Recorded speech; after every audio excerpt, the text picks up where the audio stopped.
Good afternoon, ladies and gentlemen, and welcome to the Muslim Millennial Market session. And I just wanted to give you a bit of context in terms of why we're actually holding this session and the driver of this topic. I received an email as well as a phone call from Anthony Bylin, who's one of the heads of Innovfest Unbound. And he asked me to talk about, if he wanted to do a panel session about the variations in the market, such as Indonesia, as well as Thailand and Vietnam, and all these different markets, and which markets were the most investable markets. And as you just heard here, is that is the notion that Indonesia is actually the hot market. And I actually serve as the vice head of entrepreneurship for the Indonesian Chamber of Commerce. So I'm one of the heads of the whole Indonesian startup and entrepreneurship ecosystem. So what I do in my capacity as that is I help a lot of big companies as well as small startups trying to penetrate into the Indonesian market, as well as I help a lot of Indonesian startups trying to launch internationally also. So it is a huge market there. But what I didn't want to do is I didn't want to be part of a discussion that had to do with trying to measure the muscle and the strength of an economy such as Indonesia versus Vietnam versus Thailand, versus etc. What I wanted to do was just talk about what I felt was an important phenomenon that had not been addressed effectively, or is not being addressed effectively today around the world, which is the Muslim market. Now, to give you a sense of how important and critical the Muslim market is that it is actually a market of roughly about 1.5 billion people around the world, and the numbers actually waver between 1.5 to 1.9 billion people around the world. And it's a market that is growing by about 2.5% every single year. So that is through natural birth as well as conversion, more natural birth than conversion, but it is a market that's growing. And to give you context of that, it is the third billion market. So we have China, and everybody's talking about China, and some parties are fearful of China, some parties are inspired by China and the possibilities there. And then there's also India, which is the other billion market. But the one that seems to not be on anybody's radar is the Muslim market, which is what we're going to be discussing today. And so who I've got today, I've got Stephen Vanada, myself and Stephen at this session. And Stephen is actually the Vice President of Cyberagent Ventures, and he invests around Asia, but in particular he looks after the Indonesian remit. And we'll be discussing some insights in terms of the market possibilities there for the Muslim millennial. So if I may, I'll just ask Stephen to introduce himself for a bit, and then after that we'll carry on with the discussions. Sure. So I'm Stephen. I'm in charge of the Indonesia operations since 2011, and we've looked at 3 key markets in Southeast Asia. So mainly Indonesia, Thailand, and Vietnam. So which is the main topics here. But we have invested about 25 companies in the region, and my team in Indonesia, we invested about 8. Mostly are still in e-commerce, but we're looking for more potentials, and we typically look at the earlier stage between seed to Series B stage of companies, and yeah, I think that's about it. So one of the most one of the key points that I like to highlight is that governments create borders, but entrepreneurs erase them. And what I mean by that is that the Indonesian government says, hey, these are our 13,000 islands, or our 15 or 17,000 islands and islets. And then Malaysia would say, okay, well, these are Malaysia's islands and territories, stay away Indonesia. And this is Singapore, and this is Vietnam, and this is Thailand, etc., right? So governments create borders, but entrepreneurs erase them. And how we do erase them as entrepreneurs is that our ideas transcend any sort of governmental borders. So I wanted to put that on a different angle and sort of say, actually, governments create borders, but God erases them, And what I mean by that is that, this is not a discussion of, from a religious context, but this is a discussion from an opportunity standpoint. In that my behavior as a Muslim is more linked to, is not a there is no definitive geographic link to my, for example, at my home in London or Sydney, and I have Jewish neighbors in both places, that my behavior as a Muslim is much more linked, for example, in London, to a Muslim in Sydney, or to a Muslim in Bangladesh, or to a Muslim in New York, or to a Muslim in Saudi Arabia, than it is to my Jewish neighbor, or than my Chinese neighbor, or my British neighbor, or my Australian neighbor, who would have more, for example, like, for example, when I wake up in the morning to pray Fajr prayer, I know that my fellow Muslims in Bangladesh and India are doing the same thing. I know that when it comes to purchasing goods and services, that their decisions are very much more aligned to my decisions. So for example, when I go out there and I buy halal products in London or halal products in Sydney, then that would be very much aligned to a person in Indonesia or a person in France who is doing the same thing also. Whereas, you know, a Jew from New York or in France, etc., they would have the same sort of buying behaviors and lifestyle behaviors in terms of kosher, etc., too. So our behaviors as consumers are very much not always going to be geographically linked, but they will be spiritually or religiously linked or culturally linked. And this is going to form the basis of what we're going to be discussing today also, in that I just wanted to get your sense also, Stephen. What is your experience of working in Southeast Asia generally? So one thing that I look at, especially from Indonesia investments perspective, is that yes, we have, you know, one of the majority of the populations are Muslims, and you know more than 85% are actually Muslims. But if we take a look at investments perspective, of course, you know, the Muslims markets are very huge, and in fact, you know, in terms of the fashion for that or anything that relates to the religion is very huge. But in terms of the internet business opportunity, it's still lies very basic on the fundamentals. For example, you know, stuff like clothings, you know, you know, gadgets, all those fundamentals. So that's why we've been invested in an e-commerce space in Indonesia.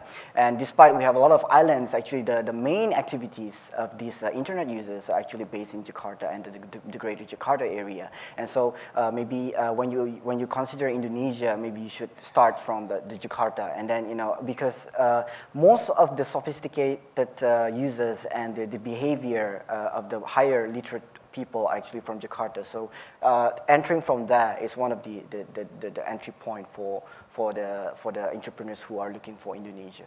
Yep, and it's also important to highlight that the Muslim market is not homogeneous. Yeah. The way that a Jakarta Muslim operates is very different to the way that somebody from Semarang or somebody from Padang or Medan or another part of Indonesia would operate, in that there are many different decision factors, such as different socioeconomic status. So people of higher sort of wealth would make different purchasing decisions to people who are on the poverty line or below the poverty line of $1.25 per day. Also, from an education standpoint too, the purchasing decision of a Muslim who has, you know, a doctoral or a master's or a bachelor's degree would vary from a person who has just completed high school or primary school. So the decision factors are very different there from an education standpoint. Also from a cultural standpoint too, in that Indonesia, although it is regarded as you know, the world's biggest Muslim market, in that there are parts of the country that is pure, that follows Sharia, and then after that there are also parts that are more sort of Western and more democratized, and then there are other parts also where you know, they're still mixed with Islamic as well as animistic beliefs also. So it's a very diverse, it's a very diverse economy of Muslims. Like when we look at ASEAN as a region altogether, religion plays an important part of decision making. For example, when we go to Indonesia, and as Stephen pointed out, there's like 85% of Muslims. And then when we're in the Philippines, for example, it's roughly the same statistic also for Roman Catholics, for Christians. And also as we go to Thailand, there's about 90% Buddhists too. So there are very strong religions with strong strong, percentages in terms of majorities. But another interesting phenomenon is that the way that Muslims in a majority Muslim market operate is very different to the way that Muslims in a minority Muslim market operate. In that myself, as a Muslim living in a majority Muslim country like Indonesia, I'm confident of who I am. I pray at shopping malls. I consume food very haphazardly, because I have the general assumption that everything that I'm going to eat is halal. So there's no second guessing if this is halal or not. But my behavior at home in London is very different in that I really question, is that halal? Is that not halal? Oh no, it's 4 p.m. I need to pray Asr. Where am I going to find a mosque around me? There's no rooms, there's nowhere I can pray. Is there gelatin in that particular sweets packet? So my behavior is a lot more different, and my consciousness, my level of consciousness of being a Muslim is a lot higher actually when I live when I'm overseas than I am in a place like Indonesia. So I wanted just to talk to you also about what is the greatest Islamic recent innovation that's come out of a Muslim country, do you think? So a lot have been still focusing on the e-commerce area, whereby you sell the hijabs, the hijabs, the clothing as a fashion. So again, like I mentioned, I think in terms of an innovation, there are some applications that helps in terms of the for the prayers or to find out the fashionable clothing for the Muslims. But other than that, I think we haven't seen a lot of the innovations in that yet. Yeah, so it's still very basic fundamentals. Yeah, and I think thank you, Stephen. And I think it's also important to point out that when it comes to Islamic law and Sharia law, there are many things that govern that. There's a lot of perception that Islam and Muslims, the halal aspect is actually only for food, but it isn't.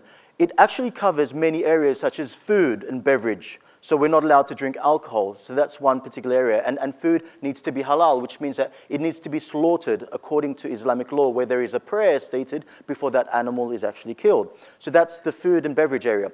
When it comes to banking, Sharia banking has actually been a big, big booming industry, born out of necessity rather than born out of any sort of want or desire to see a market.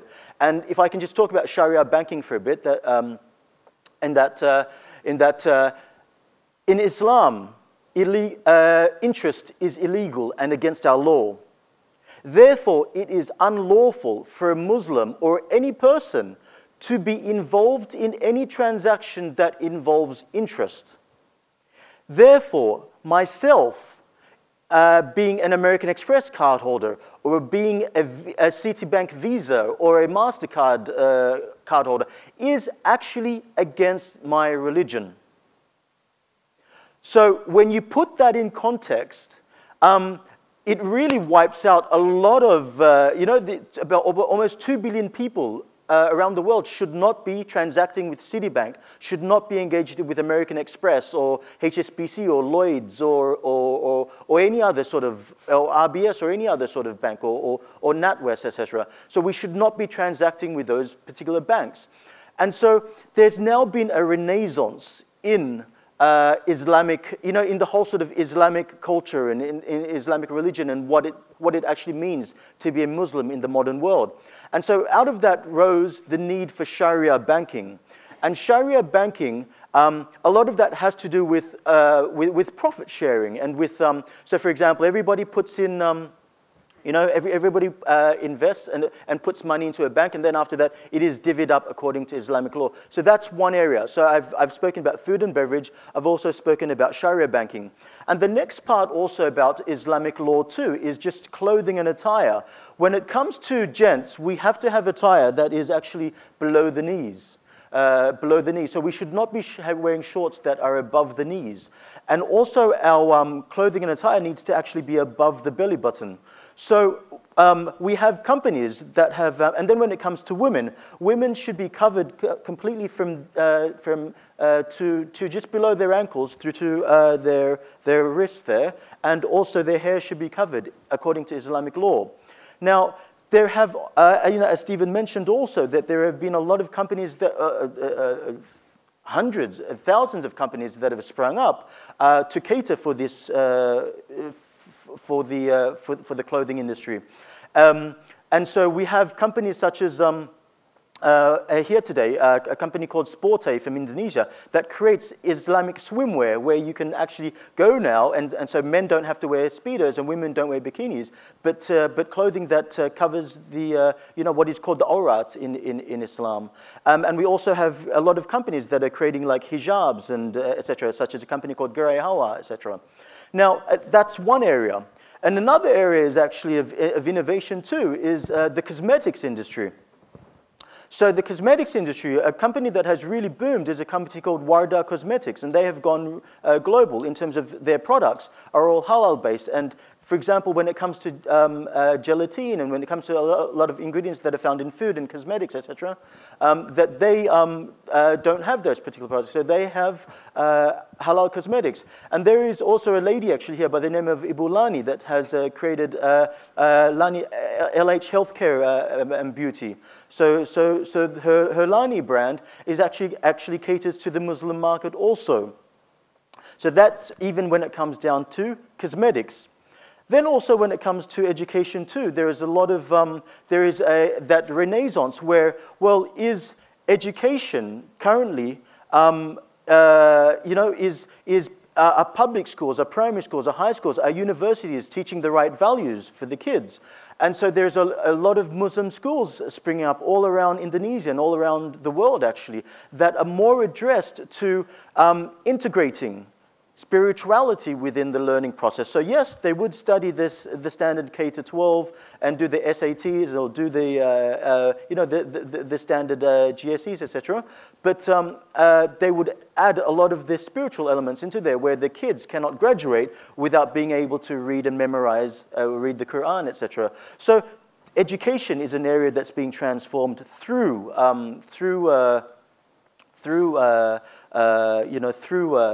Islamic innovation. Also, we've got another company too there, which is called Dapur Organic, and they create innovative foods that are 100% halal.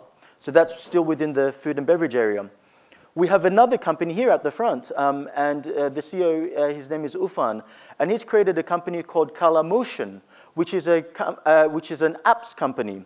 And that apps company provides daily preaching to Muslims around the world, where you can pick up the app, and then after that, you know, it will say, you know, a particular prayer for the morning or a particular prayer for the evening, or it will teach you why, you know, what it takes to be a good husband. It might teach you also, for example, in the month of Ramadan, why we fast in the month of Ramadan. What are the values of prayer? What are the values of being good to you and kind to your neighbor? All these different things. And so an area of monetization for them is, well, you know, if you want 10 lessons of religion per day, well, it's going to be free for you. But there's a freemium model in that if you want 20 or 30 or 40 or etc., then it could be, you know, it's a scalable model where you would be charged. But also they wanted to deliver content in a fun and exciting way, in that that content will be delivered via animation and via, you know, more fun means than that traditional sort of Islam that that the world is moving beyond. So you know, there's been that innovation in the mobile, and as Stephen said also, is that one of the companies that I serve on the board also is that, you know, they're just an apps company that creates an app that is just about azan, which is the call to prayer, which is, you know, the Allahu Akbar that many of us hear when we travel around Muslim countries, coming out from their mosques. And even that app has received over like millions of downloads, and that's just simple prayer that comes on the mobile phone every time that prayer time hits that particular country that you know that we're visiting. So I wanted to ask Stephen also in that When was the last time that you heard of a great investment into a Muslim startup, or is there any one in particular that really excites you now that's bubbling under? So the latest investments in the internet businesses was still in e-commerce on the fashion, but we're looking for the potentials that's not only connecting only Indonesia, but one services, one solutions that connect the Muslim around the region. So it's not only about the e-commerce. It's not only about the an apps for prayers, but it should be like the gateway for anything that relates to the Muslim. And then that's going to be big enough for investors to look at. But when you look at only Indonesia, for example, despite the big populations, and when you limit it to internet businesses. Frankly speaking, the market sizes is still very limited. So that's why you need to look at Malaysia, you need to look at the other Muslims countries, and then somehow connect it together. I don't know whether it's in travel, whether it's in fashion. Travel, Muslims also has a certain religious needs to travel to the holy places, right? Yes. So all those things, if it can combine together and become one platform, that's gonna be a more interesting business model to look at. But other than that, so far the one that has been successfully invested in Indonesia are still very basics, like e-commerce. Selling fashion, selling hijabs. That's the latest announcement that I've heard. Excellent. Okay, great. So we've got some questions that have come through Pigeonhole, and you're welcome to continue asking them. And we'll just go through the questions and try to answer them. So, what are your top 3 points of advice for success in a Muslim marketplace? And that's a great question that's come through. I might ask you first, and then I can answer that. Yeah. Sure. What are your top 3 points of advice for success in a Muslim marketplace? I think for the Muslims people, I think they already understand better, and like what Wempy has pointed out, so far there are certain taboos, there are certain rules that you need to know. For example, like the Sharia market, whereby it is a taboo to get interest, for example. So I think understanding the culture of the Islam, what makes a halal product. So for example, we need to understand the value chain for that before we start to enter the market. So I think from my side, I'm more general on that because I think you understand better. But understanding what would make sense, how can you actually enter the halal industry, and what are some regulations needed, because each country has a different standards for that. Okay, so I'm going to add a few points to that. So my first point would be authenticity. When a brand enters a Muslim market, ensure that you are authentic to your mission. So do not just slap on halal, or do not just slap on Muslim, etc., because it will crumble tomorrow. Because Muslims, one of the great things that a lot of the Muslim millennials in the market actually favors are authentic brands. And there actually have been brands that have crumbled, that have gone the other way. For example, when it came years ago, there was like an Islamic cola launch. It was an act of rebellion against Coca-Cola and different rumors and different things that had come through about Coca-Cola, that there were brands such as, it was called Mecca Cola. Mecca being the Qiblat, being the holy place in Saudi Arabia, as well as Qiblat Cola, and as well as all these different colas that had come through that were acts of rebellion against Coca-Cola. Now, when you come into a particular market, it's important that you understand what makes people make those purchasing decisions. And sometimes those purchasing decisions aren't religious at all. Sometimes those purchasing decisions are simply based on preferences, etc. Which is why shock and horror, I say this, but this is something that I predict that will happen in the future, is that a lot of the luxury brands, whether it be like Louis Vuitton, whether it be like the brands coming out of Milan in Italy, etc., I'm pretty sure that they will be launching Muslim lines pretty soon. It doesn't take them a lot to add a bit of more style dimension to just cover the women's parts and to cover the men's parts, etc. But I predict that that's going to be happening a lot with the luxury brands. So that's something that could be quite controversial, but I believe that in the future, if they want to grab that 2 billion, like about 1/3 of the world or 1/4 of the world, they're going to have to go down that path. That's going to be critical also. The next part also is not to regard that the markets are actually homogeneous. Also, is that it is actually a diverse market, as I was saying before, is that the way that I behave as a Muslim of a particular socio-economic status is very different to the way that a Muslim of a different socio-economic status behaves also. So we are not homogeneous. And what works in Bangladesh is not necessarily going to work in Indonesia, is not necessarily going to work in other markets. Now, if you do want to come out full force with a Muslim brand, do so in a majority Muslim country. That's my next piece of advice. In Indonesia or a Malaysia or a Singapore, where you can actually come out there and say, I'm a Muslim brand and I'm there and I donate X percentage to particular charities that the local community are affiliated to. That's great. Do not do the same thing at a market like India, for example. Now, the funny thing about Indonesia, for example, is that in Indonesia, Islam is the dominant religion of over about 200 million people. So Islam is the majority religion in a majority Muslim market. Whereas India, there are 200 million, equivalent same number of Muslims in India as there are in Indonesia. But there's 200 million out of a billion or so Muslims. So Muslims in India are actually a minority. So the way that you need to communicate to Indonesia in an Indonesian market is going to be very different to the way that you would communicate to Muslims in a majority Muslim market. So that would be my next piece of advice. Maybe if I could just add, another perspective in terms of the internet businesses. So in Indonesia, there's a lot of fashion e-commerce that's also trying to tap into the Muslim market by selling Muslim-oriented fashion like hijab. So it is not a good idea to mix them together because it should be separated. Branded separately. So the people who might think that the fashionable stuff in the typical, for example, Zalora may not think, may not feel comfortable, purchasing a Muslim-related country in the same platform. So that's why one of the companies called like Berry Banka, also one of the fashion e-commerce in Indonesia, they have a separate branding for the hijab-related fashion. So the branding itself is also very important, and like you said, you need to understand that, and you cannot mix them together and understand the standards. Yep. Yeah. And there's also a question here about are there opportunities for healthcare and medical tourism, and the answer certainly is yes.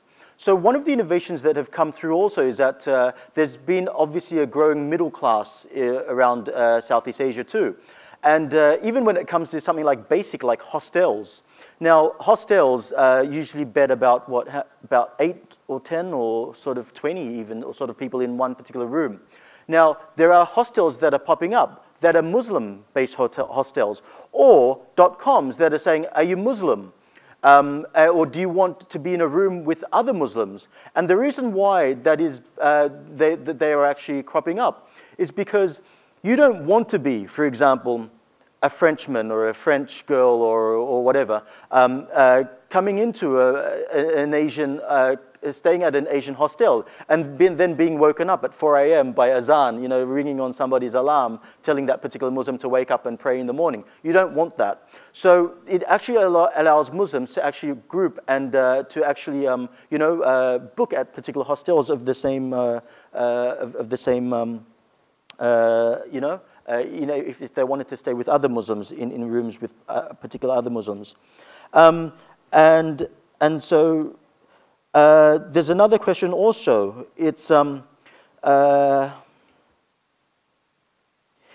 And the question states, it's a big challenge to reach out to the market when they have different languages, culture, even among Muslims. Any tips to overcome this?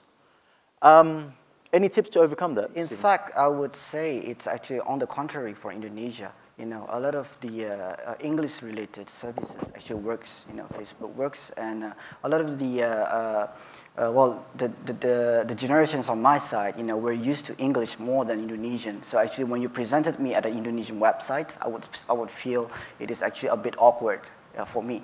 But I think the next one, Indonesian language is, of course, is a must, localization. You need to have a Bahasa Indonesia, and it's a bit different from the Malay language, actually, and it doesn't feel natural for them. So if you have an English language, I think it shouldn't be a problem, but if you want to capture more in-depth the engagement for the users, you just need to have a Bahasa Indonesia. I think that's enough. But unless you're aiming more towards the religious type of services, yes, and then you need to have you need to know more about the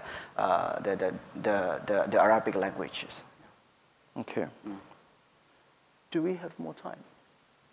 Okay, so the next question also is, which sectors, categories do you believe offer the most difference and therefore opportunity? For example, surely youth, fashion, and technology is more geographically influenced than by faith.